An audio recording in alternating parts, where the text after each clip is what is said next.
District cooperative central bank పరిధిలో గల PSCSలో ఖాతాదారులకు మెరుగైన సేవలు అందించేందుకు పర్సన్ ఇన్ఛార్జీలకు 2 రోజుల పాటు వర్క్షాప్ నిర్వహిస్తున్నట్లు DCCB చైర్మన్ తుమ్మల రామస్వామి బాబు తెలిపారు. కాకినాడ DCC బ్యాంకులో ఆప్కాబ్ మరియు DCC బ్యాంక్ ఆధ్వర్యంలో కాకినాడ జిల్లాలో ఉన్న సహకార పరపతి సంఘం అధ్యక్షులతో సహకార సంఘాల్లో ఎలాంటి కార్యక్రమాలు చేపట్టాలి, వాటిపై అవగాహన, అదేవిధంగా రైతులకు ఏ విధంగా సహకార సంఘాల ద్వారా మేలు చేయాలనే కార్యక్రమంపై 2 రోజుల పాటు ట్రైనింగ్ కార్యక్రమాన్ని నిర్వహించడం జరుగుతుంది.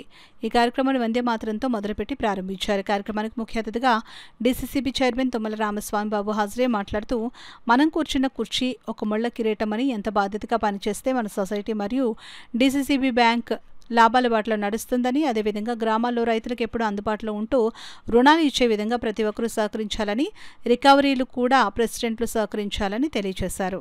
ఈ కార్యక్రమంలో Kakinada DCCB bank CEO Praveen Kumar, APCOB faculty Ramanarao, APCOB CTI Satyanarayana Raju, DPDM Babuji, DGM Sridhar Chowdary, Kakinada జిల్లా సొసైటీ ప్రెసిడెంట్ పాల్గొన్నారు. తూర్పుగోదావరి జిల్లా రాజమండ్రి కేంద్రంగా 21, 22వ తేదీ నాడు అక్కడ ఉన్నటువంటి సహకార సంఘ అధ్యక్షులకి శిక్షణ తరగతులు నిర్వహించుకోవడం జరుగుతుంది.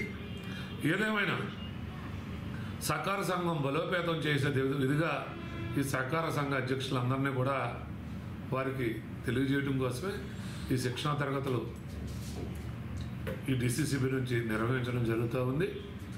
ఏదైనా ఇది కూటమి ప్రభుత్వం, విజయనైనటువంటి చంద్రబాబు నాయుడు గారు రైతాంగాన్ని ముందు వరుసలో నిలబెట్టాలని ఆలోచన చేసే పవన్ కళ్యాణ్ గారు, మోడీ గారు ఆశీస్సులతో నడిచేటువంటి ఈ కూటమి ప్రభుత్వంలో ఈ సహకార సంఘ అధ్యక్షులందరూ కూడా మరి మన చంద్రబాబు నాయుడు గారు, పవన్ కళ్యాణ్ గారు పనితీరు ఏ విధంగా ఉంటుందో మనం కూడా అదే విధంగా పనిచేయాలని సహకార సంఘ అధ్యక్షులందరికీ కూడా కోరటం జరిగింది. కూటమి ప్రభుత్వానికి ఎక్కడా చెడ్డ పేరు తీసుకురాకుండా మా యొక్క పనితీరు ఉండాలి అనేటువంటిదే మా సహకార సంఘ అధ్యక్షులందరూ కూడా భావిస్తూ ఉన్నటువంటిది ఈ సందర్భంగా తెలియజేస్తాం.